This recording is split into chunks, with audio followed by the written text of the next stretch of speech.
Good morning, students. I hope you all are doing good. Today we are going to start chapter 4, that is kinds of nouns, on page number 11. In this chapter we are going to discuss about noun, its various types and their uses, and also to convert a noun from the other words or nouns. So let's start. We'll start with a task provided in the very beginning. Look at the book. Read this passage. Working in pairs, underline all the nouns that you can find. So you are said to read the paragraph and mark the nouns provided in the paragraph. Okay? So let's solve it. So students, that you know that underlining the nouns means underlining the names, because nouns means names, right? Noun means naming word. So you are told to underline all the nouns, means all the naming words. Any name you find in the paragraph, then you will have to underline them. Okay? So here I have solved it. Look at that. William Shakespeare, a name of a particular person, right? It's a noun. Then writer, a professional name. Okay, one who writes is called writer. So it's a noun. English, a particular language. Okay, that is why it's a noun. Language, it's a noun, because language, we call language, right? When a particular bhasha is called language, it's a noun. He is England's national poet. England's, a particular place, it's a noun. Poet, one who writes poetry, it's a poet. It's a name, noun. Bard, bard means a poet. Okay, it's a noun. Avon, it's a name of a river in England. So it's a noun. Then language, I told you that it's a noun. Crowds, bheed, together, some people together are called crowd. Okay, it's a noun. People, we call people to us, to some persons, right? That is why it's a noun.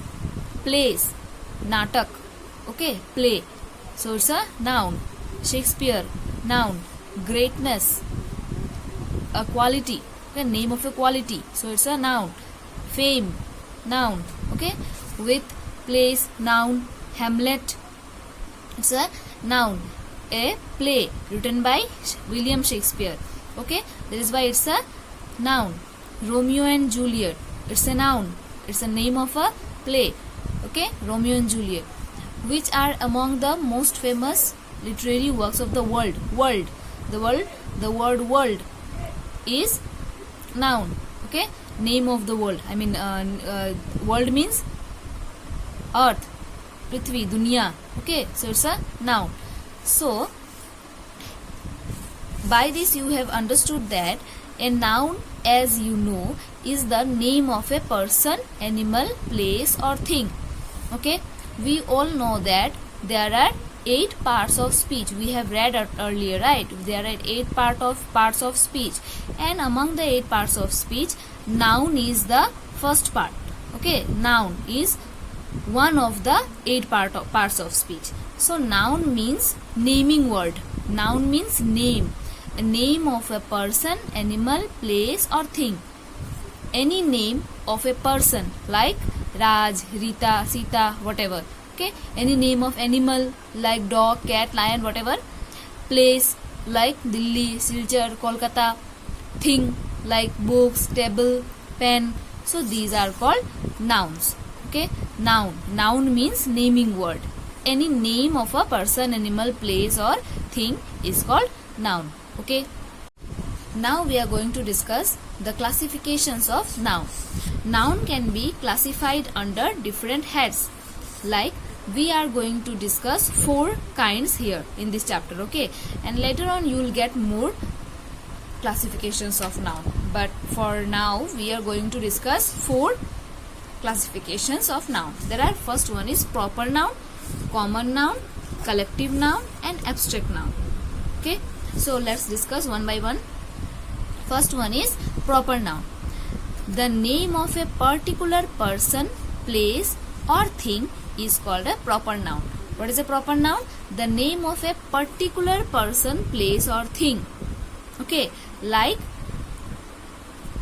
words like William Shakespeare and England are proper nouns, because when you say William Shakespeare is the greatest playwright in the world or greatest poet in the world, then you are talking about the William Shakespeare. Okay, William Shakespeare, a particular person. There is no William Shakespeare, there is no any William Shakespeare other than him. Okay, so William Shakespeare means a particular William Shakespeare is a particular name of a person. By William Shakespeare you are getting a knowledge about William Shakespeare. Okay, when we say that Yash is a good boy, then we are talking about a particular person, particular boy whose name is Yash. Okay, so that is why Yash is a proper noun. In William Shakespeare is a name of a particular person. That is why William Shakespeare is a proper noun.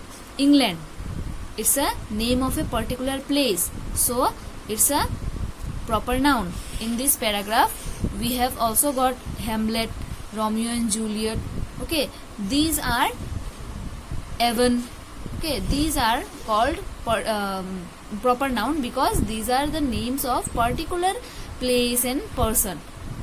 Okay, so when we are talking about a particular person, place, thing, then it's a proper noun. Okay, after that we are getting the second classification, that is common noun. Okay, a noun that names people, place or thing in general is called a common noun. A noun that names people, place or thing in general, matlab in common. Okay, then it is called a common noun. How will you identify? Look at the examples. Language, poet, play. By language you don't understand that which language. Language is a bhasha, we know that. Language means bhasha. Okay, but which language? English language, German language, Hindi language, French language. Which language? It is not specified, right? By the language you cannot specify which language is talking about. By the word poet we don't understand. A poet means one who writes poetry. Okay, it's a common noun because we cannot identify about which poet is talking about. Okay, about which poet it is talking. Play, we know that play means drama, natak. Okay, but we don't know about which play it's talking. Okay, so when you just find a name but it is not specifying any, it is not clear that about which people or place or thing it is talking, so it will be a common noun. Understood? Like boy, by the word boy we understand that it's a boy, but which boy? Do you find any specific name? No, then it will be a common noun. Understood? When we cannot recognize a particular person, place and thing, then it will be a common noun. So our next type is collective noun. A collective noun is the name of a collection of people or things taken together and spoken of as a whole. Okay, when you find a word and you will understand that it is telling about a group of people, a group of some people or a group of things or a group of animals, then it will become a collective noun. Okay, how will you identify them? For example, crowd. So by the word crowd, it's a group. No, crowd means bheed, some people together, right? A number of people together make a crowd. So the word crowd is a collective noun. Like army, by the word army we come to know a group of people, a group of soldiers, right? So that will become a collective noun. We say no herd of animals, मतलब animals का झुंड, जानवरों का झुंड, herd, HERD, herd of animals. So HERD, herd, is a collective noun. Okay, in this manner you will understand that collective noun means a group of people, things or animals or whatever you get. Okay, so collective noun means a group of some people, things or animals. Okay, for example you got it: crowd, army, herd, bunch, bouquet.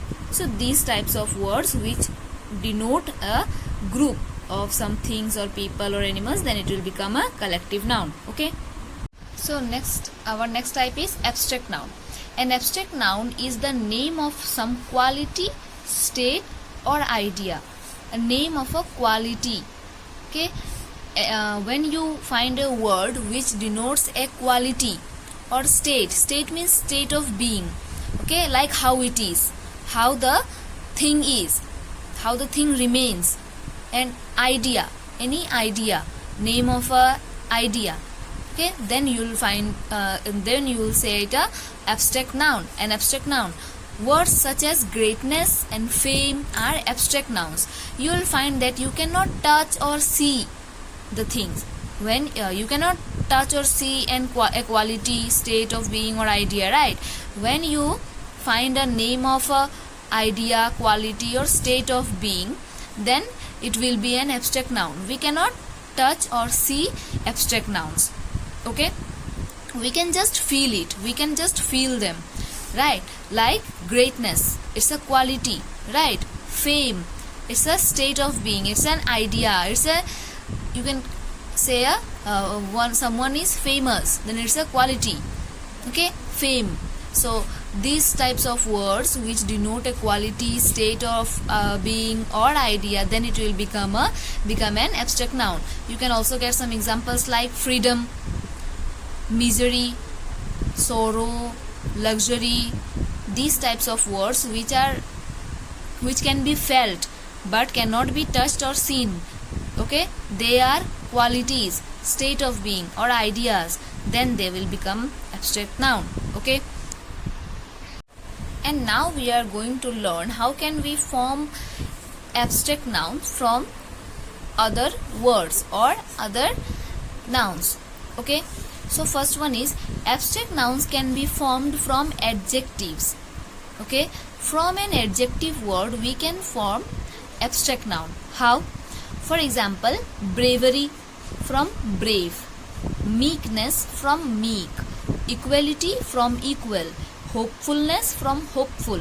So the words brave, meek, equal and hopeful are adjectives. The words brave, meek, equal and hopeful are adjectives. These are adjectives. Okay, a quality, right? They are qualities, and we can form abstract nouns from these adjectives. How? By adding some suffixes before at the end of the word. You will come to know about suffixes in your classes. Okay, so suffixes are the words which are added to another word and it becomes a new word. For example, ry, ness, ity, ful and tion, sion. Then there are more examples of suffixes. Suffixes means the words which are added to another word and it becomes a new word. Like the word is brave, and when you add ry suffix to it, then it becomes bravery. The word is meek, and when you add ness, then it becomes meekness. So meek is the main word and ness is the suffix. Understood? Same equal is the main word and ity is the suffix, and when you add ity to equal, then it becomes equality. Okay, a suffix is added to the main word and it becomes a new word. Equal becomes equality after adding the word suffix ity. Okay, hopefulness, the word is hopeful and when you add ness, then it becomes hopefulness. Okay, so ness is the suffix and hopeful is the main word. Okay, when ness suffix is added to hopeful, it becomes hopefulness. Okay, so in this manner, by adding suffixes to the main word, by adding suffixes to the adjective, we can form abstract nouns. Okay, abstract nouns can be formed from adjectives by adding suffixes to them. Understood? So the next point is they can be formed from verbs. They means abstract nouns. Abstract nouns can be formed from verbs also. Verb, for example, invitation, from invite. The word invite is an verb. Verb means action words, right? Action words. So invite is a verb, and when you add tion suffix to the word invite, then it becomes invitation. Understood? When we add tion suffix to the word invite, the main word is invite, no, and tion is the suffix. When you add tion suffix to the word invite, it becomes invitation and it becomes a new word. Invitation is a abstract noun. Same, satisfaction from satisfy. The main word is satisfy, and when you add tion suffix to the word satisfy, it becomes satisfaction, a new word. Satisfy is a verb, and after adding tion suffix to the word satisfy, it becomes satisfaction, and satisfaction is an abstract noun.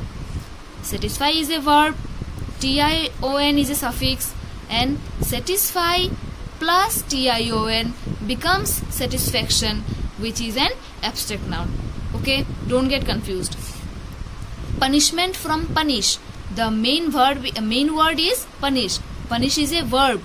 Okay, and after adding the word meant is a suffix. When meant is added to the word punish, then it becomes punishment, and punishment is an abstract noun. Okay, verb is punish. The verb is punish, and punishment is an abstract noun. So after adding ment suffix to the word punish, it becomes punishment. Okay, punish to punishment. Punishment is an abstract noun. So you have formed punishment abstract noun from the verb punish by adding meant suffix to that. Understood? Marriage, from the word marry. The main verb is marry. The verb is marry. Main word is marry. And when you add age suffix to the word marry, then it becomes marriage. And marriage is an abstract noun. Understood? You can form abstract nouns from a verb by adding suffixes to them. Clear? Next, abstract nouns can also be formed from common nouns. Okay, abstract nouns can also be formed from common nouns. Means common nouns can be turned into an abstract noun. How? For example, manhood from men. Same, in the same manner, by adding suffixes, abstract noun can be formed from common nouns. Means common noun can be turned into abstract noun by adding suffixes to them. Okay, like the word is common noun is men. Common noun is men, and when you add hood suffix to the word men, then it becomes manhood. Okay, and manhood is an abstract noun. Understood? The common noun is child, and when you add hood suffix to the word child, then it becomes childhood, and childhood is an abstract noun.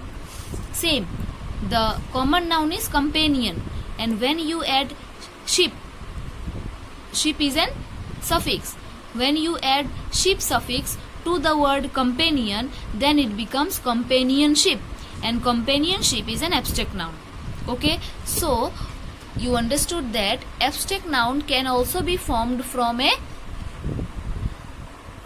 common noun by adding suffixes to them. Okay, abstract noun can be formed abstract noun can be formed from adjective, from verbs, and from common nouns.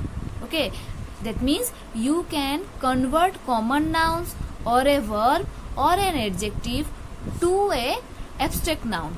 To an abstract noun. How? By adding suffixes to them. Clear? So students, our chapter is over. I hope you have understood the definition of noun and their uses and the different types of nouns and their uses and how to form abstract noun from other words. So I hope you are clear about that, and if you have any problem then pause the video and again play the video, and then also if you have some confusion then contact me. For now the class is over. Thank you.